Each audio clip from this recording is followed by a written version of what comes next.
Señor, Dios, hoy bendecimos tu nombre, Dios. Te exaltamos como nuestro único Dios, nuestro único Rey, nuestro único Salvador. Tú eres nuestro Dios. Hoy buscamos de ti, hoy venimos acá para buscar tu presencia, buscar tu palabra. Hoy nos humillamos delante de ti, Señor, clamando por tu misericordia, clamando por tu bondad, clamando a ti porque tú extiendas tu gracia sobre nosotros. Hoy queremos pedirte, Señor, que tú extiendas de tu misericordia sobre la comunidad latina en este lugar, Señor, sobre los Outer Banks, que tú extiendas tu evangelio, tu gracia, Señor, toque cada familia, cada persona latina, cada persona que habla español, Señor, y en general a todas las personas, que sea tu gracia, que sea tu perdón, que sea tu Espíritu Santo hablando a cada persona, a cada corazón, Señor, que sea tu Espíritu Santo inclinando los corazones a la gracia, inclinando los corazones a buscar de ti, Dios, a buscar tu presencia, Señor. Hoy te pedimos, Dios, que tú perdones el pecado, Señor.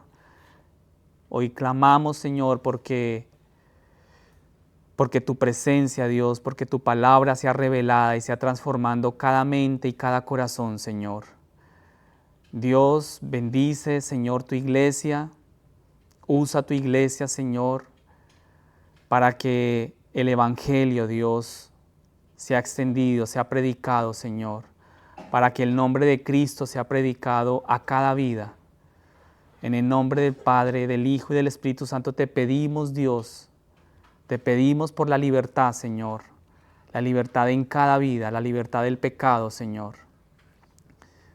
En el nombre de Jesús. Y también queremos hoy pedir, Dios, por este país, por los Estados Unidos de América, que seas tú tomando el control, Dios, de la situación con Israel también, Dios, que seas tú tomando el control, que seas tú, Dios, sean tus planes, sea tu gracia, Dios, sea tu mano sobre Israel, sea tu mano allí, Dios, trayendo de tu voluntad, de lo que tú deseas hacer, Señor, en esta situación, Dios. Te lo pedimos, Padre, te lo pedimos con todo nuestro corazón. Usa hoy mi vida, Dios, háblanos hoy, en el día de hoy, háblanos y que podamos salir de este lugar con tu palabra en nuestros corazones y transformando nuestras mentes. En el nombre del Padre, del Hijo y del Espíritu Santo. Amén y amén. Muy bien.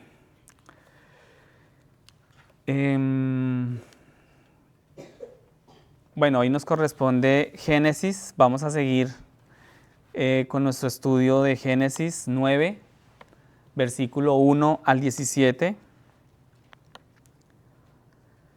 Y al llegar al comienzo de este capítulo, quiero recordarles que en este momento, en el comienzo de este capítulo, ya el diluvio ha terminado. El suelo ya está seco, ¿sí?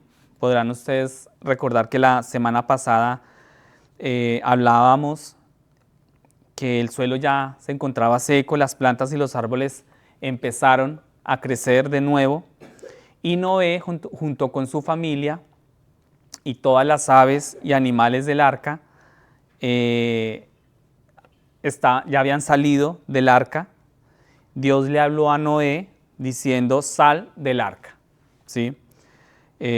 Tú y tu esposa, tus hijos, la esposa de tus hijos y todos los seres vivientes que están contigo, todos pueden salir del arca. Y Dios habló a Noé y le dio pues la noticia que podría salir después de tanto tiempo en el arca, ya podían salir del arca. Entonces podíamos imaginarnos pues la emoción de Noé y su familia, ¿verdad? Vamos a continuar la lectura en el capítulo 9, versículos 1 al 17.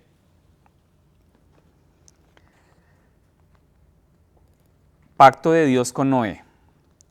Y Dios bendijo a Noé y a sus hijos y les dijo: sean fecundos y multiplíquense y llenen la tierra. El temor y el terror de ustedes estarán sobre todos los animales de la tierra, sobre todas las aves del cielo, en todo lo que se arrastra sobre el suelo y en todos los peces del mar. En su mano son todos entregados. Todo lo que se mueve y tiene vida les será para alimento. Todo lo doy a ustedes como les di la hierba verde, pero carne con su vida, es decir, con su sangre, no comerán. De la sangre de ustedes, de la vida de ustedes, ciertamente pediré cuenta. A cualquier animal y a cualquier hombre pediré cuenta, de cada hombre pediré cuenta de la vida de un ser humano. El que derrame sangre de hombre, por el hombre su sangre será derramada, porque a imagen de Dios hizo él al hombre. En cuanto a ustedes, sean fecundos y multiplíquense, pueblen en abundancia la tierra y multiplíquense en ella. Entonces Dios habló a Noé y a sus hijos que estaban con él y les dijo: miren, yo establezco mi pacto con ustedes y con su descendencia después de ustedes, y con todo ser viviente que está con ustedes, aves, ganados y todos los animales de la tierra que están con ustedes, todos los que han salido del arca, todos los animales de la tierra. Yo establezco mi pacto con ustedes, y nunca más volverá a ser exterminada toda carne por las aguas del diluvio, ni habrá más diluvio para destruir la tierra. También dijo Dios: esta es la señal del pacto que yo hago con ustedes y todo ser viviente que está con ustedes por todas las generaciones. Pongo mi arco en las nubes y será por señal de mi pacto con la tierra. Y acontecerá que cuando haga venir nubes sobre la tierra, se verá el arco en las nubes, y me acordaré de mi pacto con ustedes y con todo ser viviente de toda carne. Nunca más se convertirán las aguas en diluvio para destruir toda carne. Cuando el arco esté en las nubes, lo miraré para acordarme del pacto eterno entre Dios y todo ser viviente de toda carne que está sobre la tierra. Y dijo Dios a Noé: esta es la señal del pacto que yo he establecido con toda carne que está sobre la tierra. Amén. Perfecto, entonces este es el momento. Bueno, quiero también hacer aquí una pausa por un momento porque mencionábamos las últimas semanas mencionábamos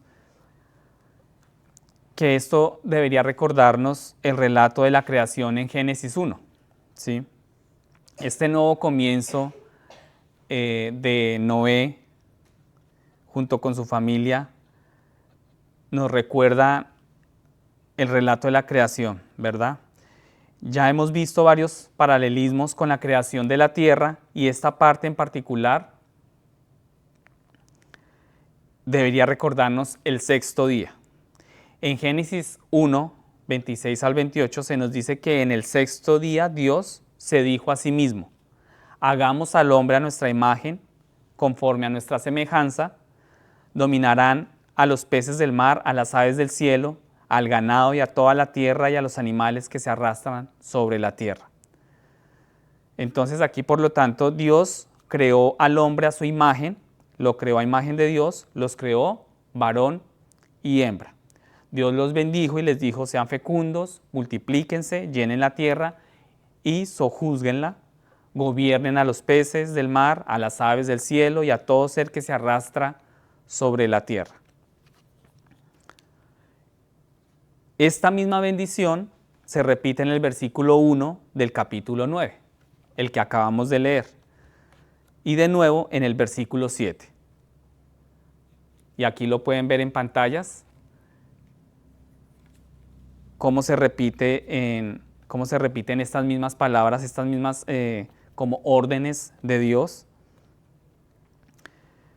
Y Dios ha dado de nuevo la instrucción de tener hijos para poblar la tierra, para llenar el mundo con sus portadores de imagen. Bien, y Dios ha dado de nuevo a la humanidad dominio. Vemos aquí claramente que Dios le da al hombre ese dominio sobre todas las criaturas de la tierra. Muy similar lo que pasó en Génesis 1. Posteriormente, en el versículo 2, dice: todo ave del cielo, todo animal que se arrastra por la tierra, todos los peces del mar están bajo tu autoridad. Pero a diferencia de la armonía inicial entre el hombre y la naturaleza que existía en el principio, el temor y el pavor del hombre ahora cae sobre toda criatura. ¿Sí? Hay una diferencia, y quiero que la tengan clara, y es la diferencia es el temor y el pavor que ahora cae sobre toda criatura. Ahora bien, sabemos lo que esto significa, ¿no es así? Sabemos que alguna vez, no sé si ustedes en algún momento se han encontrado con un ciervo y que este ciervo huye de ti en el bosque, o en alguna vez un gato callejero se ha negado a venir a ti, ¿sí? No sé si tú has tenido la experiencia de los pájaros se han ido volando cuando tú te acercas demasiado a ellos. Y llegamos a aprender bastante rápido cómo es con los animales salvajes. Pero también aprendemos que los animales pueden ser domesticados. Este miedo se puede superar, ¿sí? Y pueden ser colocados bajo nuestra autoridad. Entonces lo que queremos entender es que hay una diferencia ahora en comparación con el principio. La tierra ha sido purificada del pecado, pero el hombre no lo ha hecho. Esta es la diferencia después del diluvio y cuando Dios creó todo. Y aquí podemos pensar en todos, aquí podemos pensar en nosotros mismos. Noé y su familia han sido liberados del juicio, han sido traídos a una nueva vida, pero todavía luchan con el pecado. Así como tú y yo, en estos tiempos, seguimos luchando con nuestro pecado. Y las cosas aún no son completamente como serán al final. Sin embargo, Dios todavía los mira con favor y Él les extiende su bendición, su seguridad de vida futura. Él afirma su buen propósito para ellos e incluso expande su provisión de gracia para ellos. Donde la dieta humana se limitaba anteriormente solo a frutas y verduras. Entonces aquí es donde Dios podemos mirar en Génesis 1:29, dice: mirad, os he dado toda planta que da semilla sobre la faz de toda la tierra y todo árbol cuyo fruto contiene semilla. Dios ahora expande la dieta humana para incluir carne.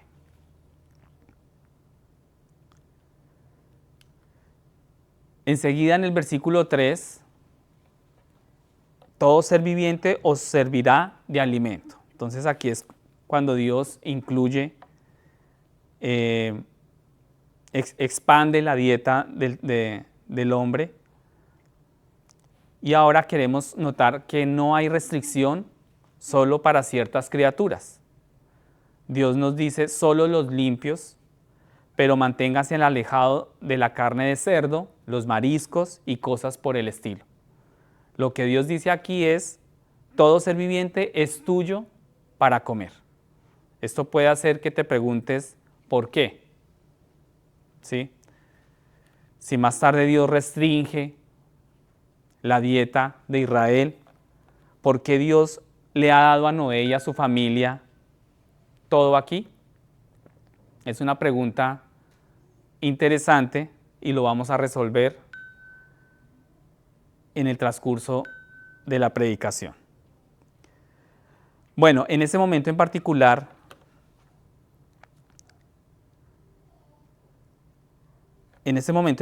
las fuentes de alimentos en la tierra tienen que ser escasas, ¿cierto? Terminaba un gran diluvio mundial, las plantas y los árboles tardan en crecer, pasan años antes de que los árboles frutales produzcan sus frutos. Es un proceso, ¿verdad? Todo ha sido arrasado por una inundación y Noé y su familia solo tienen suministros limitados en el arca. Y algo que queremos reconocer aquí es que Dios está proveyendo para sus vidas y Él está declarando que todo es bueno para comer. Y Dios es sabio. Dios es infinitamente sabio y aquí provee para las vidas de Noé y su familia. Ese es el mismo decreto dado por Jesús en Marcos 7:19. Marcos 7:19 dice, al decir esto Jesús declaró limpios todos los alimentos. Es el mismo decreto que estamos leyendo aquí en Génesis. Y la misma instrucción dada en 1 Timoteos 4:4.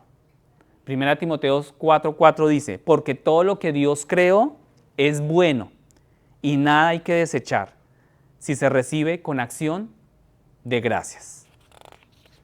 Amén. Entonces, lo que queremos ver aquí es que es el mandamiento de Dios a las naciones y es la provisión de Dios para su iglesia. Dios impuso restricciones dietéticas a la nación de Israel más tarde, pero incluso los maestros judíos de la ley entienden que estas reglas se aplican solo para Israel.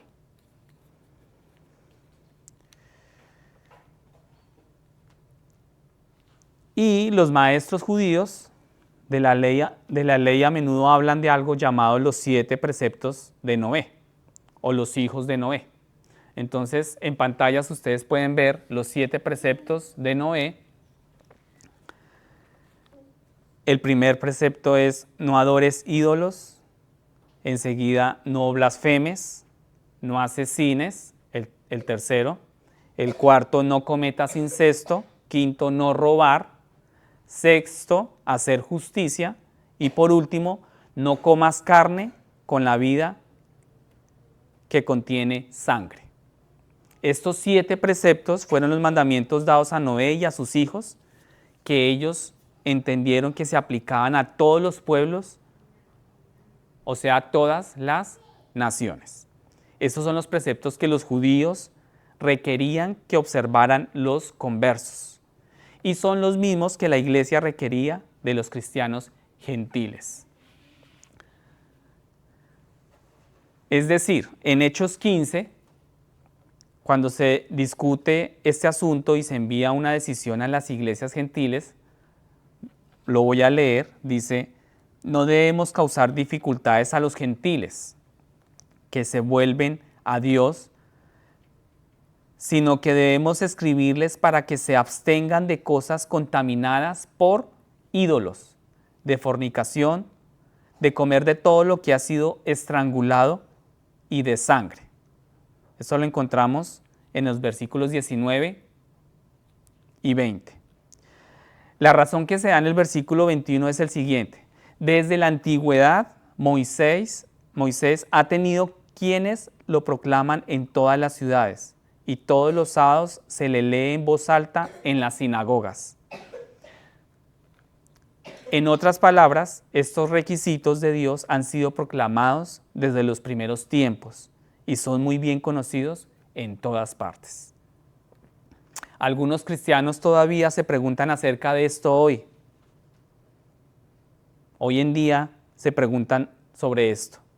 Se preguntan acerca de las leyes alimenticias del Antiguo Testamento y lo que es bueno para comer.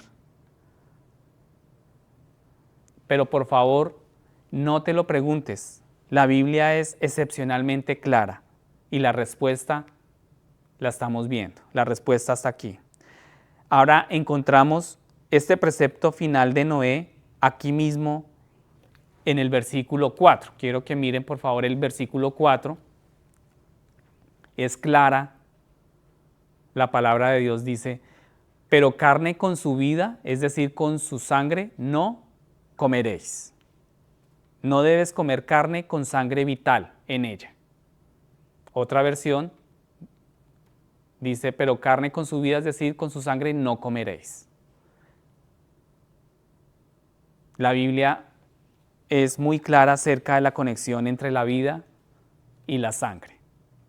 En Levítico 17:11, se los voy a leer, dice, la vida de la criatura está en la sangre, y yo os he puesto para que hagáis expiación en el altar por vuestras vidas, ya que la sangre vital es la que hace expiación. Y esa última parte me impacta mucho. Dice, ya que la sangre vital es la que hace expiación. Pueda que tú pienses en esto por ti mismo, ¿verdad? ¿Cuánto tiempo se puede vivir sin sangre? Transporta todo lo que se necesita para la vida, ¿no? La sangre transporta todo en nuestro cuerpo. Y cuando pierdes tu sangre, pues sencillamente uno muere. Esa es la conexión que hay entre la sangre y la vida. ¿Alguna vez has visto a alguien que se está desangrando?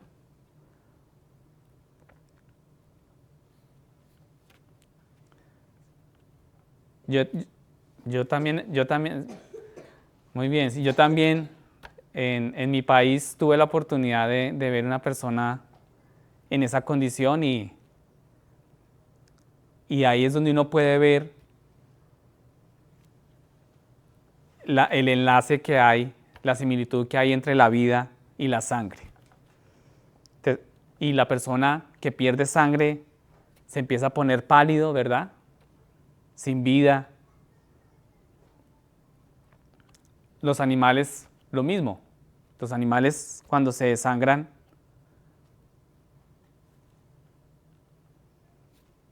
son animales ya sin vida, ¿sí? Y pierden su vida. Entendemos la conexión entre la vida y la sangre. Los pueblos antiguos muchas veces pensaron que podían obtener el poder vital de un animal comiendo su sangre. Pensaron que podrían extender sus propias vidas de esta manera y a pesar de que se trata de comer la sangre de la gente, sin embargo el poder que Dios dice que está en la sangre es la expiación. Es la expiación. Y aquí debemos pensar en Cristo, quien dio su vida, derramó su sangre como expiación por la nuestra.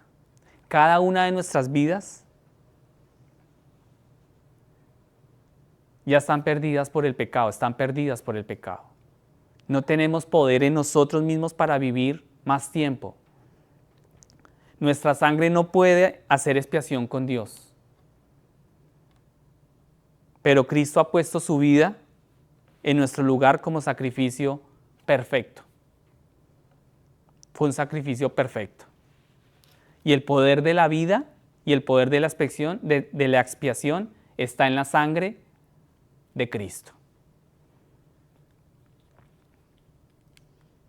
Versículo 5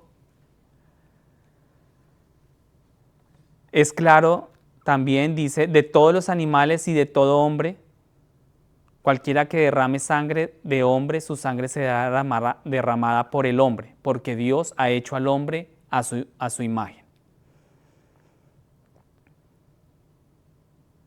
Entonces podemos ver claramente cómo se habla de la palabra sangre, ¿verdad? Y es algo muy, muy importante que tenemos que ver aquí, es que Dios requiere vida por una vida. Dios demanda vida por otra vida. La Biblia es muy clara en cuanto a que la sentencia debe coincidir con el crimen. ¿Sí? Ojo por ojo, diente por diente y vida por vida. Deuteronomio 19:27. Y Dios nos asegura en 2 Corintios 24:22, vengaré la sangre del asesinado sobre el homicida. Y antes del diluvio, la tierra estaba llena de violencia. Recuerden ustedes que estudiábamos el relato de Caín cuando asesinó a su hermano Abel en Génesis 4, cuando Lamec mató a 2 hombres también en Génesis 4:23. Y ustedes y yo podíamos ver la magnitud de violencia y de pecado que había llenado la tierra en ese momento. Los pensamientos de los corazones de los hombres eran todo el tiempo maldad.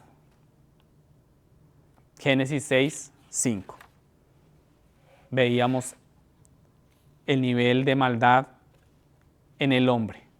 Pero el primer asesinato no vino con Caín y Abel, y uno podría pensar que ese fue el primer asesinato, ¿verdad?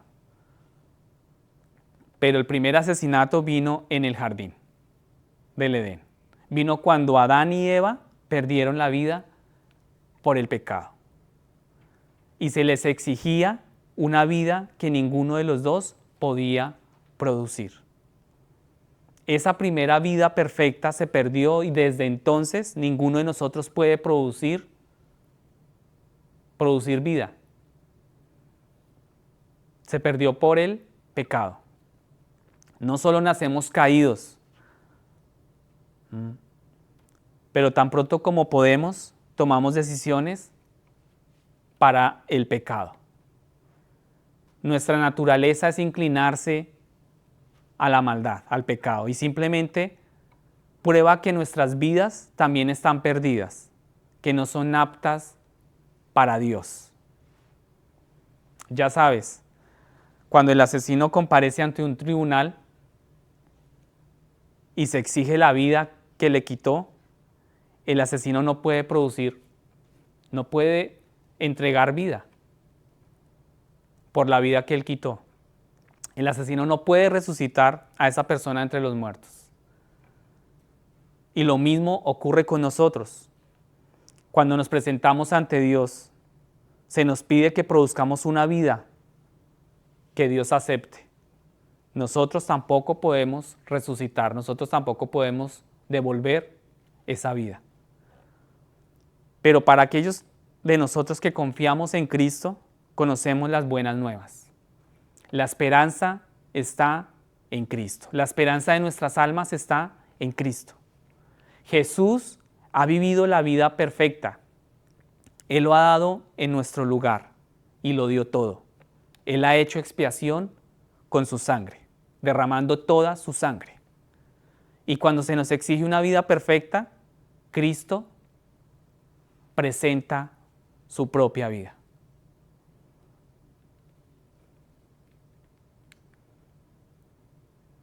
Y es glorioso.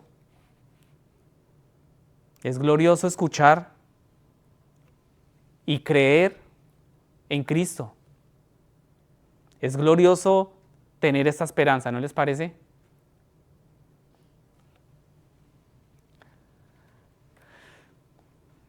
Ahora, de esta sección también hay 3 lecciones que quiero que aprendamos y quiero señalar. La primera es: no debes quitarte la vida.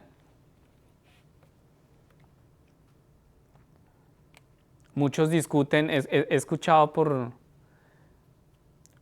televisión discusiones de teólogos de las personas que se suicidan, si van o no van al cielo. Yo he escuchado a veces documentales. Pero podemos ver acá, no debes quitarte la vida. Segundo, los animales que quitan la vida humana deben ser ejecutados. Tercero, los asesinos intencionales deben ser condenados a muerte. Entonces, el primero, mi vida pertenece a Dios, no me pertenece. Y esto responde al suicidio, ¿no? Mi vida no es mía, le pertenece a Dios. Ese es un gran error para muchas personas. A menudo pensamos en nuestras vidas como si fueran absolutamente nuestras. Y por eso hacemos lo que queremos hacer en este mundo porque creemos que nuestras vidas son nuestras. Pero es Dios quien nos da la vida. Es Dios quien ha planeado el número en nuestros días. Fue Dios quien nos creó. Él es nuestro creador. Y es Dios quien dice cuándo nuestras vidas lleguen a su fin. Algunas personas se deprimen, incluso cristianos, ¿verdad? Creyentes. Se cansan de este mundo, las situaciones en las que se encuentran y quieren escapar. Y el cielo parece un mejor lugar para ir, pero no es nuestra elección cuando llegamos allí. No es una elección quitarnos nuestra vida, la vida que le pertenece a nuestro Creador. Si no debo quitarle la vida a nadie más, entonces tampoco debo quitarme mi vida. Y si el que quita la vida es responsable ante Dios por ella, entonces tendré que responderle a Él si terminó con la mía. Segundo punto, los animales que matan a los humanos deben ser ejecutados. Esto se confirma de nuevo en la ley de Moisés en Éxodo 21, 28. Cuando un buey cornea a un hombre o a una mujer hasta la muerte, el buey debe ser apedreado hasta la muerte y su carne no debe ser comida. En otras palabras, se pierde toda la vida del animal.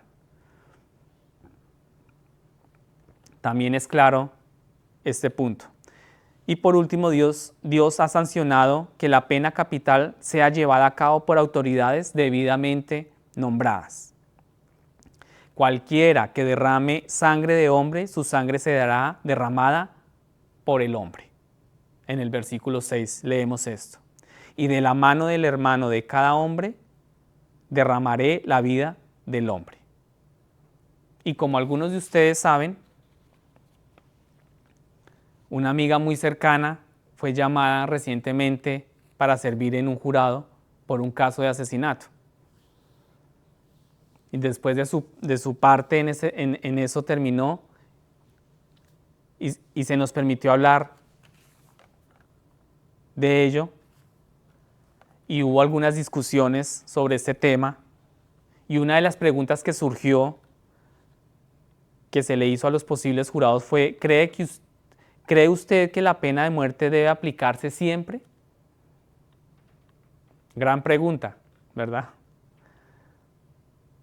Y en el estado de Carolina del Norte, el jurado elige entre cadena perpetua o la pena de muerte por homicidio intencionado. El Código Legal de Dios no permite esta elección. No hace otra provisión que la muerte para el asesino voluntario. No hay otra elección. No hay otro camino. Y la razón de este castigo es: el hombre fue hecho a imagen de Dios. Y lo que es importante entender aquí es, al matar otro ser humano, no es solo el desprecio por esa persona lo que se muestra, sino que también es el desprecio hacia Dios. Porque el hombre fue hecho a imagen de Dios. Y tenemos que ver a mi prójimo, tenemos que ver a mi familiar, ¿verdad? a imagen de Dios, porque a imagen de Dios fue creado. Nuestra doctrina de la persona humana dice claramente, todo ser humano está hecho a imagen de Dios, por lo tanto, cada persona humana, creyente o no creyente, es digna de respeto y amor cristiano. Odiar a otro ser humano, incluso a aquellos que no son salvos, es odiar a Dios que los creó. No es solamente amar a mi hermano creyente, a mi hermano cristiano, aún a los no salvos, a los que no conocen a Cristo. Y muchas veces caemos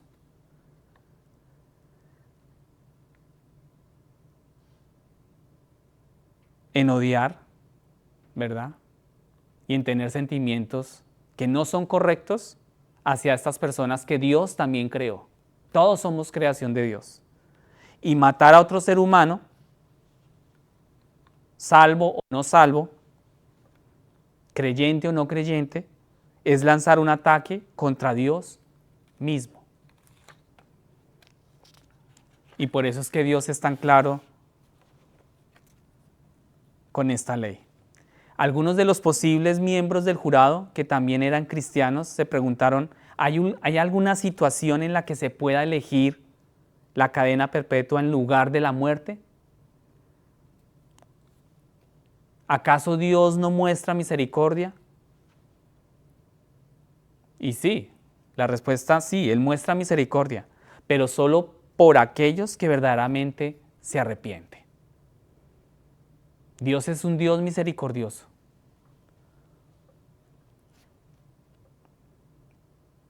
Pero solo para aquellos que verdaderamente se arrepienten. Dios es un Dios de misericordia y es un Dios también de justicia. Y hay muchas personas que solamente se enfocan en un Dios de misericordia, pero no conocen al Dios de justicia.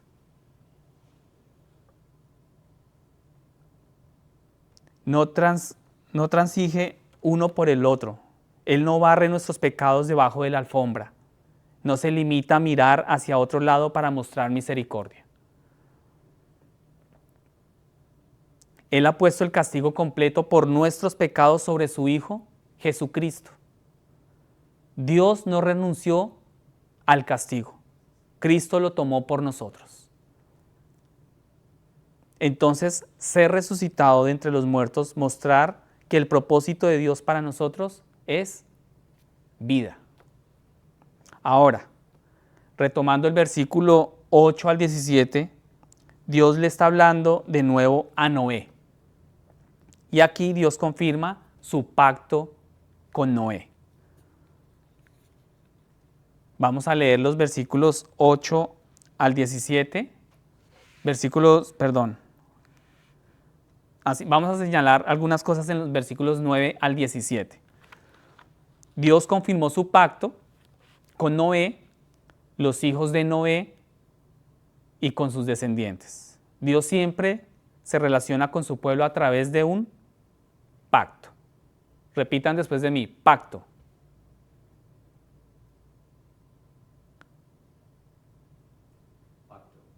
Pacto.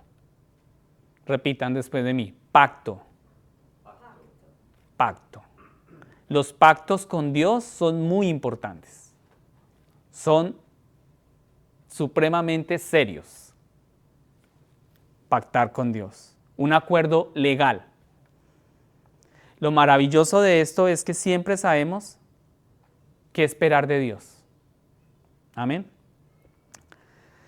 En el versículo 11, Dios dijo que nunca más inundaría la tierra y exterminaría a todo ser viviente por medio de un diluvio. Nunca ha habido otro diluvio mundial y nunca lo habrá. De hecho, el juicio que la tierra espera ahora es el juicio final, que será a través del fuego. Pero ya no habrá más diluvios. Fue el pacto de Dios. En el versículo 13, Dios colocó su arco en las nubes como una señal del pacto. Cuando Dios pone las nubes en el cielo y Él forma el arco iris, Él se acordará de su pacto.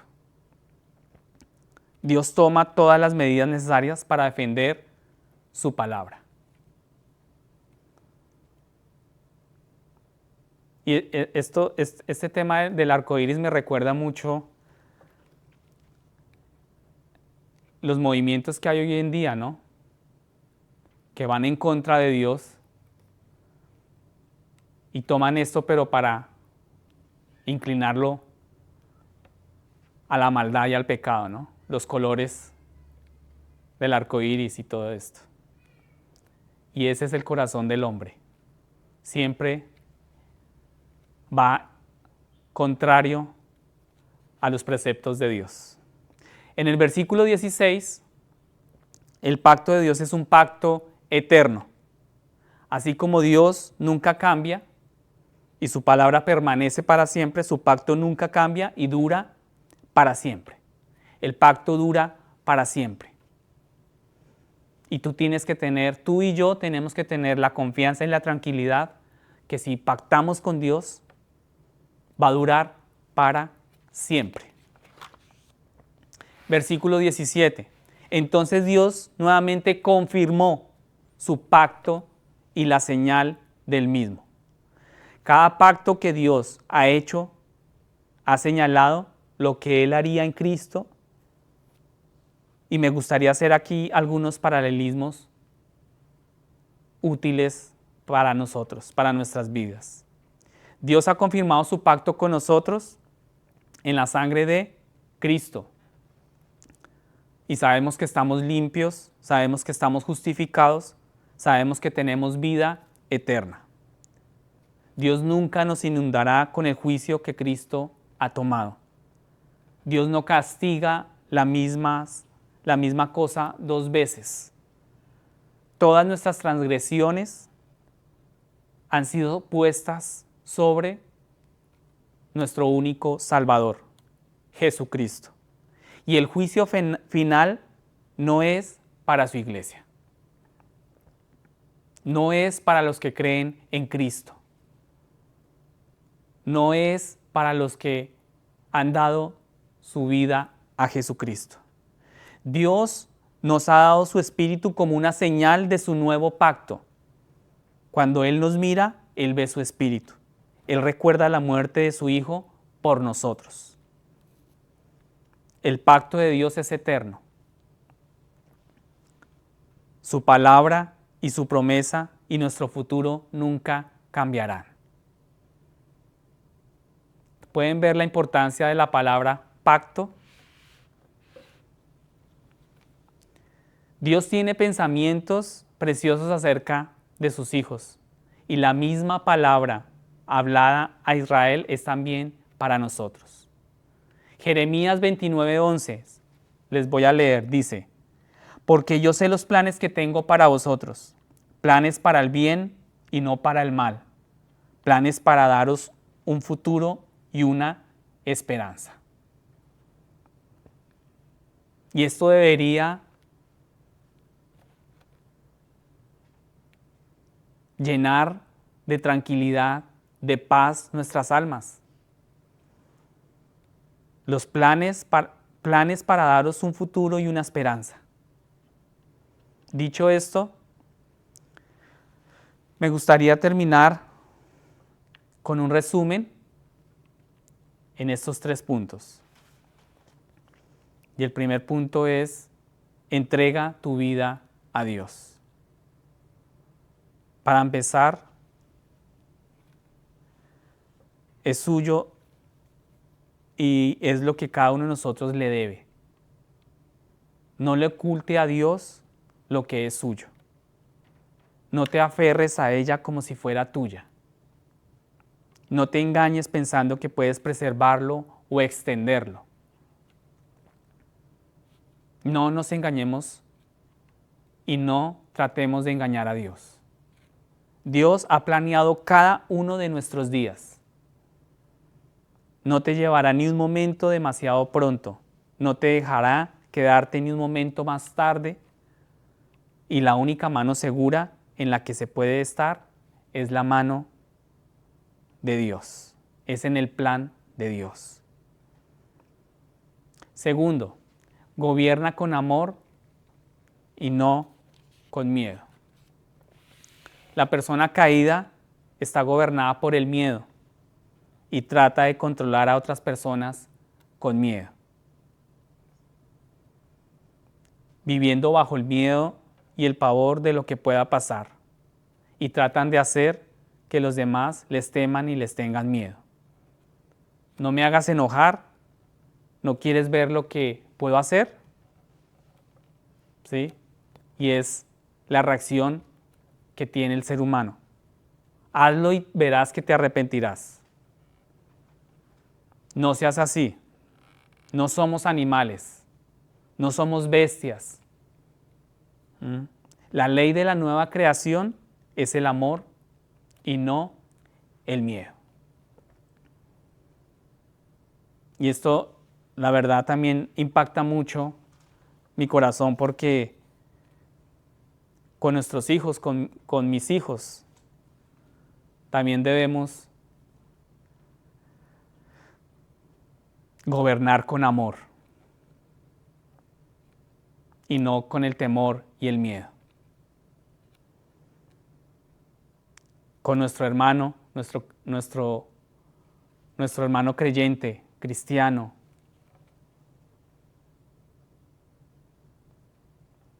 no con el miedo, no con el temor, sino con el amor, aplicar el amor. Finalmente, acepte la generosa provisión que solo Dios da. Acepta lo que Dios te ha dado a ti y a mí para ser salvos. La provisión de Dios para nuestras almas. Y si estás aquí hoy y no has aceptado el don del Hijo de Dios, invítalo a tu vida. Entrégale tu vida.